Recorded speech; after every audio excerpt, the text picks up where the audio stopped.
Friends, आज हम पढ़ेंगे लेसन नंबर 4 शब्द भंडार। इंग्लिश में जिसे बोलते हैं वोकैबुलरी। पर्यायवाची शब्द इंग्लिश में इन्हें बोलते हैं सिनोनिम्स। पर्याय का अर्थ होता है दूसरा या अन्य, अर्थात ऐसे शब्द जो अलग अलग होते हुए भी समान अर्थ प्रदान करते हैं। ऐसे शब्द जो अलग अलग होते हैं पर उनका मीनिंग, जो उनका अर्थ होता है वो एक ही होता है। जैसे ये दे रखा है आसमान, नभ, गगन, अंबर, व्योम। यहाँ पर ये 5 शब्द दे रखे हैं। पांचों देखने में अलग हैं, लिखने में भी अलग हैं, बोलने में भी अलग हैं, पर इनका मीनिंग एक ही है। नभ, गगन, अंबर, व्योम, इन चारों का मीनिंग मतलब जो है अर्थ निकल रहा है वो एक ही अर्थ है, आसमान। ये पर्यायवाची शब्द कहलाते हैं। नेक्स्ट आता है हमारा विलोम शब्द। इंग्लिश में इन्हें कहते हैं एंटोनियम्स। विलोम शब्द पर्यायवाची शब्द से बिल्कुल विपरीत होते हैं, बिल्कुल उल्टे होते हैं। पर्यायवाची शब्द में जैसे अलग अलग शब्द जो दिखते हैं वो पर्यायवाची शब्द कहलाते हैं, उनके मीनिंग अलग होते हैं। विलोम शब्द में इनके अपोजिट वर्ड दे रखे होते हैं।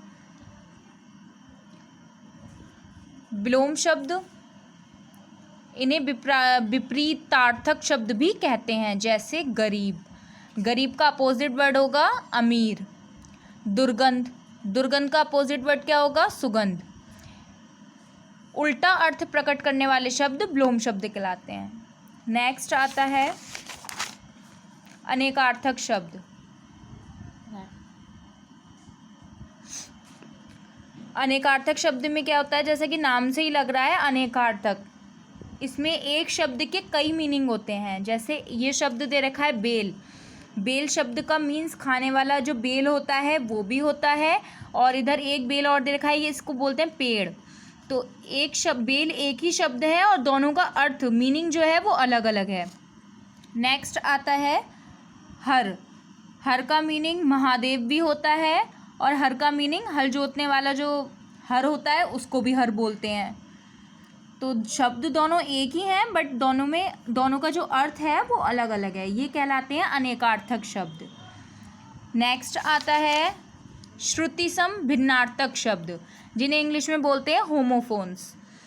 हिंदी भाषा में कुछ ऐसे अनेक शब्द हैं जो बोलने और सुनने में समान लगते हैं, जो बोलने और सुनने में तो एक जैसे लगते हैं, परंतु उसकी वर्तनी, उसका जो लिखने का तरीका होता है वो अलग होता है। जैसे शाम, सूर्यास्त का समय। यहाँ पर जो शाम दिया हुआ है इसका मीनिंग है सूर्यास्त का समय। नेक्स्ट नीचे जो श्याम दे रखा है इसका मीनिंग है श्री कृष्ण का एक नाम।